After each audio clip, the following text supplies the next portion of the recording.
দিল্লিতে স্বরাষ্ট্রমন্ত্রী অমিত শাহের ফাইনাল মিটিংয়ে যাচ্ছেন মহারাজ প্রদ্যুৎ কিশোর আগামী নভেম্বরের থার্ড উইকে। শুনুন মহারাজ প্রদ্যুতের বিশেষ বক্তব্য। থাকুন নিউজ ত্রিপুরা ওয়ান চ্যানেলের সাথে। তিপ্রাসার অধিকার বাস্তবায়নে আগামী নভেম্বরের থার্ড উইকে দিল্লিতে স্বরাষ্ট্রমন্ত্রী অমিত শাহ এবং মহারাজ প্রদ্যুৎ কিশোরের ফাইনাল মিটিং। তিপ্রাসা কি পাচ্ছেন, কি নিয়ে কথা হবে, শুনুন মহারাজ প্রদ্যুৎ তার বক্তব্যে কি তুলে ধরছেন। थिंक अबाउट थानसा, थिंक अबाउट पीपल। मेरा जो दिल्ली में मीटिंग है उसमें मैंने 25 सीट्स मांगा है out of 60 in the assembly. मैंने डायरेक्ट फंडिंग मांगा है, मैंने लैंड राइट्स मांगा है, मैंने 8 शेड्यूल में कॉकबोरोक other Tiprasa native languages including dialects like Kaupuru, you have हालम language, you have रंगलोंग दारलोंग, उनको भी मैंने कहा है कि 8 शेड्यूल में लाने के लिए। और हमारा ऑप्शन है कि हमारा कोलोमा रोमन स्क्रिप्ट में होना चाहिए, ये हमने पॉइंट रखा है। हमने कहा है कि हमारे जो पट्टा देने का अधिकार, लैंड राइट्स का अधिकार, ये सब हमारे एडीसी के पास होना चाहिए, क्योंकि आज भी तिप्रासा अपने गांव में रहकर अपना जमीन का मालिक नहीं है। हमने मणिपुरी के लिए भी एक एक्स्ट्रा सीट असेंबली में डिमांड किया है, क्योंकि मैं चाहता हूं और मैं जानता हूं कि मणिपुरी भी हमारा सोसाइटी का है, तो उनको भी मिलना चाहिए। चाय बागान के लिए एक डेवलपमेंट बोर्ड के बारे में मैंने डिमांड किया है। मैंने कहा है कि हमारा जो फंडिंग है आज के दिन वो स्टेट के थ्रू नहीं, सेंटर के थ्रू होना चाहिए, एक मैकेनिज्म होना चाहिए। 125th अमेंडमेंट को पार्लियामेंट में पास होना ही पड़ेगा, उससे हमें फाइनेंशियल ऑटोनॉमी मिलेगा। मैंने सेंट्रल ट्राइबल यूनिवर्सिटी डिमांड किया है, मैंने एम्स लाइक हॉस्पिटल डिमांड किया है, मैंने बहुत चीज डिमांड किया है। और मैं चाहता हूं कि ये सब चीज इंप्लीमेंट हो। अगर ये सब चीज इंप्लीमेंट होगा तो मुझे क्या मिलेगा? मैं तो उस सेंट्रल यूनिवर्सिटी में नहीं पढ़ूंगा, मैं तो उस एम्स हॉस्पिटल में नहीं जाऊंगा। जब लैंड राइट्स मिलेगा, पहले से भगवान ने मुझे बहुत लैंड दिया, मुझे तो और लैंड नहीं चाहिए। अगर सेंटर से फंडिंग आया, मेरे पास तो खुद का बिजनेस है, मुझे तो सेंटर का फंड का दरकार भी नहीं है। मैं चाहता हूं कि ये सब चीज हमारे लोगों के पास जाए, तभी हमारे दोस्त लोगों को लगेगा 75 साल बाद कि हाँ, हम आज इंडिया का एक हिस्सा है और त्रिपुरा एक अच्छे रास्ते में डेवलप हो रहा है। ये आपके माँ बाप लोग शायद नहीं जानेंगे, जो आपके दादू है वो नहीं समझ पाएंगे। उनको लगता है कि अभी हमें क्या मिल रहा है वही इंपॉर्टेंट है, लेकिन आपका दादू, आपका माँ बाप, उनका तो समय गया, वो तो 55 के हो गए, 60 के हो गए, 70 के हो गए। स्ट्रगल किसको करना है? अगर आज ये सक्सेसफुल नहीं हुआ तो नुकसान किसका होगा? हमारे आज जो 15 साल, 20 साल, 25 साल, 30 साल की जो यूथ है, 35 year old youth, 15 year old youngsters, 20, 25 college going, school going, ये आपका भलाई के लिए है।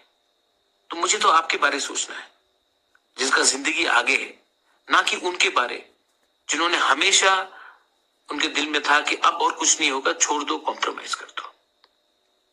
ये मैं आज आपको एक मैसेज दे रहा हूं। आने वाले दिन में, अभी दिवाली है, दिवाली के बाद और फेस्टिविटीज होगा, उसके बाद स्प्रिंग होगा, उसके बाद क्रिसमस होगा, न्यू ईयर्स होगा। हम 2025 पॉजिटिव होके भी चल सकते हैं। मैं सबको एक ही बात बोलना चाहता हूं, हमने अलायंस किया है अकॉर्ड के लिए। हमने अलायंस 2 लोगों को मंत्री बनाने के लिए नहीं किया। हमने अलायंस किया क्योंकि एडीसी में फंडिंग आए और हम लोग अपने लोगों को हेल्प कर सके। लेकिन सिर्फ ईएम्स को गाड़ी में इधर से उधर घूमने के लिए नहीं, हमने मोथा बनाया सब वॉरियर्स को ऊपर से लेकर नीचे तक ग्राउंड में काम करने के लिए। लेकिन मैं कभी कभी सुनता हूं कि कुछ ईएम्स कहते हैं कि मैं ये पोस्ट में नहीं जाऊंगा क्योंकि मैं बहुत सीनियर हूं। कोई एमडीसी कहता है कि ये मेरा जगह नहीं, मैं और सीनियर हूं। कोई एमएलए कुछ और कहता है, कोई कुछ और कहता है। मेरे दोस्त, ये एटीट्यूड आप रखोगे ना तो ना रहेगा आपका ईएमशिप, ना रहेगा आपका एमडीसी, क्योंकि बुबागरा भी देख रहा है और आपको सेकंड चांस नहीं देगा। आपको अगर किसी का दिल जीतना है ना, तो अगरतला में बैठे हुए पुलिस कांस्टेबल या ऑफिसर का दिल नहीं जीतना है आपको। अगर आपका दिल जीतना है तो अपने गांव में एक गरीब माँ, एक गरीब परिवार का दिल जीतिए। ये जो गाड़ी आपको मिलता है, जो कॉन्वॉय आपको मिलता है, जो लोग सल्यूट करते हैं ना आपको, जिस दिन आपको टिकट नहीं मिलेगा, जिस दिन आप हार जाओगे ना, 2 मिनट में ये सल्यूट भी बंद हो जाएगा, गाड़ी भी बंद हो जाएगा। तब आपको मालूम पड़ेगा कि आपके टाइम पावर था, दायित्व था, आपने उसका सही इस्तेमाल किया कि नहीं। अहंकार ही आपको डुबाएगा और प्यार ही आपको जिताएगा। चॉइस आपका है।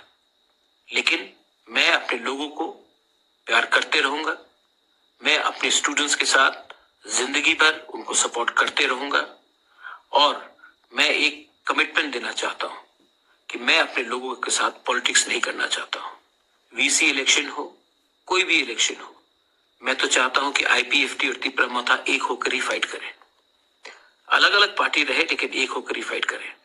बहुत लीडर को खुद का स्वार्थ के लिए वो कहेंगे नहीं हमें अलग फाइट करना चाहिए, लेकिन मैं जानता हूं पब्लिक चाहती है कि हम सब एक हो जाए, क्योंकि पब्लिक कभी कभी लीडर से ज्यादा समझदार होती है, क्योंकि पब्लिक पूरा समाज के बारे में सोच रहा है और लीडर सिर्फ अपना एरिया या अपना परिवार के बारे। अगर लीडर ऐसा सोचेगा तो वो लीडर डूब जाएगा। That's why I am again requesting everyone, think about थालसा, थिंक अबाउट पीपल।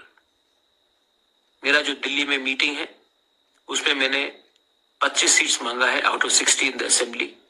मैंने डायरेक्ट फंडिंग मांगा है, मैंने लैंड राइट्स मांगा है, मैंने 8 शेड्यूल में Kokborok, other Tiprasa native languages including dialects like Kaupuru, you have Halam language, you have Ranglong, Darlong, उनको भी मैंने कहा है कि 8 शेड्यूल में लाने के लिए। और हमारा ऑप्शन है कि हमारा कॉलोमा रोमन स्क्रिप्ट में होना चाहिए, ये हमने पॉइंट रखा है। हमने कहा है कि हमारे जो पट्टा देने का अधिकार, लैंड राइट्स का अधिकार, ये सब हमारे एडीसी के पास होना चाहिए, क्योंकि आज भी तिपरासा अपने गांव में रहकर अपना जमीन का मालिक नहीं है। हमने मणिपुरी के लिए भी एक एक्स्ट्रा सीट असेंबली में डिमांड किया है, क्योंकि मैं चाहता हूं और मैं जानता हूं कि मणिपुरी भी हमारा सोसाइटी का है, तो उनको भी मिलना चाहिए। चाय बागान के लिए एक डेवलपमेंट बोर्ड के बारे में मैंने डिमांड किया है। मैंने कहा है कि हमारा जो फंडिंग है आज के दिन वो स्टेट के थ्रू नहीं, सेंटर के थ्रू होना चाहिए, एक मैकेनिज्म होना चाहिए। 125th अमेंडमेंट को पार्लियामेंट में पास होना ही पड़ेगा, उससे हमें फाइनेंशियल ऑटोनॉमी मिलेगा। मैंने सेंट्रल ट्राइबल यूनिवर्सिटी डिमांड किया है, मैंने एम्स लाइक हॉस्पिटल डिमांड किया है, मैंने बहुत चीज डिमांड किया है और मैं चाहता हूं कि ये सब चीज इंप्लीमेंट हो।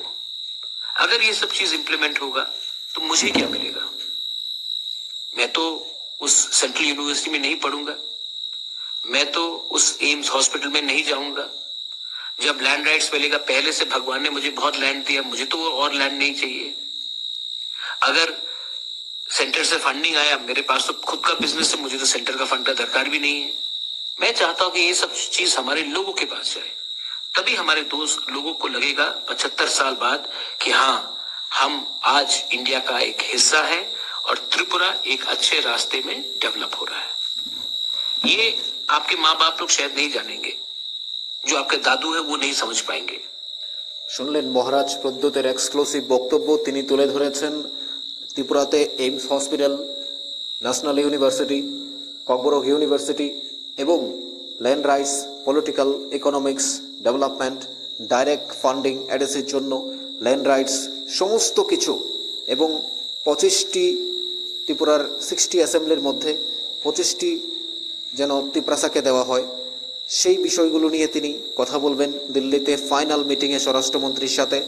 এবং দিল্লির ফাইনাল মিটিং, সেখানে অধিকার বাস্তবায়িত হবে, পুরোপুরি অধিকার বাস্তবায়িত হবে ত্রিপ্রাসার দিল্লিতে। সেখানে স্বরাষ্ট্রমন্ত্রী অমিত শাহের সঙ্গে ফাইনাল মিটিং রয়েছে আগামী 3rd উইক অর্থাৎ 3য় সপ্তাহে নভেম্বরের। মহারাজ প্রদ্যোৎ যাচ্ছেন দিল্লিতে ত্রিপ্রাসার অধিকার বাস্তবায়নে। ফাইনাল মিটিংয়ে এটাই চূড়ান্ত মিটিং হতে যাচ্ছে, কিভাবে বাস্তবায়িত হবে ত্রিপ্রাসার অধিকার, কিভাবে ডেভেলপমেন্ট হবে ত্রিপ্রাসার, পলিটিক্যাল রাইটস থেকে ইকোনমিক্স রাইটস এবং তাদের সমস্ত কিছু অধিকার আদায় করবে দিল্লিতে গিয়ে স্বরাষ্ট্রমন্ত্রী অমিত শাহের সাথে। ফাইনাল মিটিং রয়েছে।